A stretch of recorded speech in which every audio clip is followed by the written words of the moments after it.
Salut à tous et à toutes, c'est l'heure du flash d'information sur Chem News 24.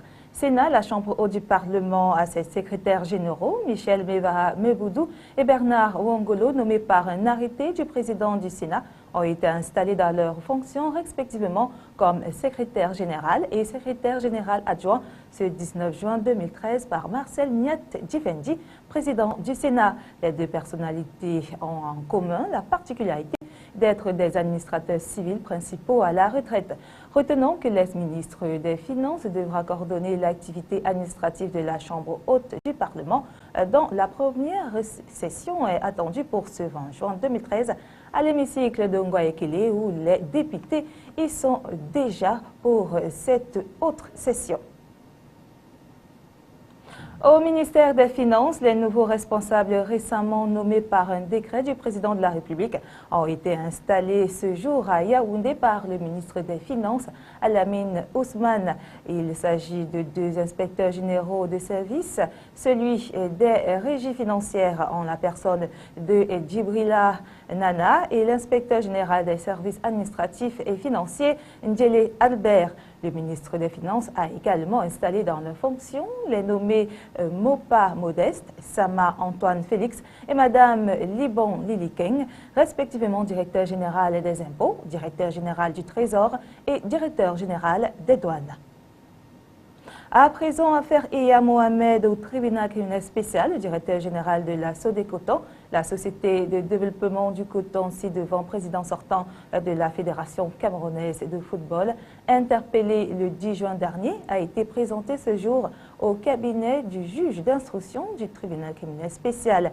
Il est reproché aux mises en cause de 20 fautes de gestion assorties d'une distraction de la fortune publique évaluée à 9 milliards de francs CFA au préjudice de la Sodécoton. Après 2 prorogations de sa garde en vue administrative décidée par l'autorité compétente, le prévenu a été présenté au juge d'instruction conformément à la loi pour complément d'enquête avant son inculpation formelle et définitive. Il reste pour l'instant en détention au secrétaire d'État de défense en attendant la signature éventuelle d'un mandat de dépôt à son égard.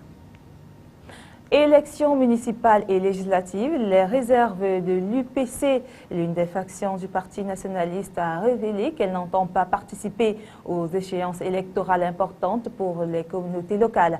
À la presse, les responsables ont insisté sur l'incrédibilité de l'ECAM à organiser de telles opérations. Ils se sont exprimés donc ainsi et ce 19 juin à Douala. En sport, l'Assemblée générale élective à la FECAPOUT statu quo à Tinga est donc convoquée ce 19 juin à l'immeuble Étoile. Le représentant de la Fédération internationale du football, les membres de la Confédération africaine de football et les délégués du ministère des Sports et de l'Éducation physique n'ont pas rejoint le siège de la Fédération camerounaise de football en vue de la tenue de l'Assemblée générale élective prévue pour ce jour. Les travaux ont été renvoyés à une date ultérieure. Les différents candidats devront se munir d'une liste consensuelle avant l'élection. À présent, l'essentiel de la page étrangère avec nos confrères de l'agence France Presse. Barack Obama plaide pour le désarmement nucléaire. En visite à Berlin, le président américain a proposé de tourner définitivement la page de la guerre froide avec une réduction d'un tiers des arsenaux américains et russes. Moscou a estimé pour sa part qu'il fallait inclure dans un tel processus tous les pays disposant de l'arme atomique.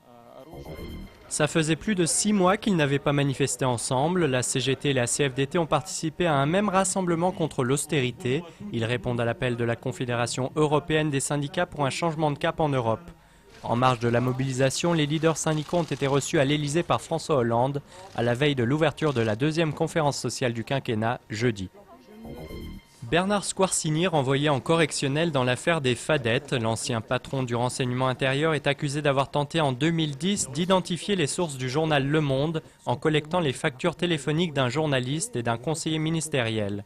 Le quotidien venait de publier des révélations dans l'affaire Bettencourt mettant en cause le ministre Éric Woerth. Le gave de Pau amorce sa décrue. Une brusque montée des eaux a pris les habitants de Lourdes par surprise, tuant une septuagénaire dans la nuit de mardi à mercredi. Près de 2000 personnes ont été évacuées et les flots torrentiels ont envahi le sanctuaire de Lourdes. Malgré la décrue, les Pyrénées restent en vigilance rouge. C'était l'une des 7 merveilles du monde. Les jardins suspendus de Babylone s'offrent une deuxième jeunesse. Endommagée par la guerre et dénaturée par des constructions réalisées sous Saddam Hussein, la cité irakienne est en cours de restauration grâce à une ONG américaine. Un vrai travail d'orfèvre. Voilà, c'est tout pour cette session de l'information sur Canal 24.